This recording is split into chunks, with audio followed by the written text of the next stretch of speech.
কখনো কোনো ছোট্ট পিঁপড়েকে দেখেছেন, যে আকারে হয়তো ছোট হতে পারে কিন্তু বড় শিক্ষা দিয়ে যায়? কিন্তু আমরা শিখি না। এবার দেখুন একটা পিঁপড়েকে, যে ভোজনের খোঁজে বাইরে বের হয়।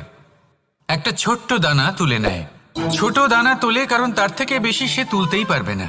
সে দানা নিয়ে চলতে শুরু করে। কোনো দেওয়ালে উঠে পড়ে, আবার পড়েও যায়। সেই দানা দূরে কোথাও একটা পড়ে যায়, তা আবার খোঁজে, তুলে নেয়, আবার চলতে থাকে। পড়ে যায়, আবার ওঠে, পড়ে যায়, আবার ওঠে। সেই দানাটা রেখে দেয়, আবার বেরিয়ে পড়ে ভোজনের খোঁজে। পরিশ্রম করতে থাকে কিন্তু হার মানে না। এই শিক্ষাই তো আমাদের প্রাপ্ত করতে হবে। নিরন্তর পরিশ্রম আর নির্ভীক হয়ে কর্ম করে যেতে হবে।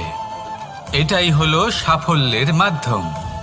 এটাই হলো জয়ের মন্ত্র। অচ্যুত অজয় অস্ত্র। রাধা রাধা।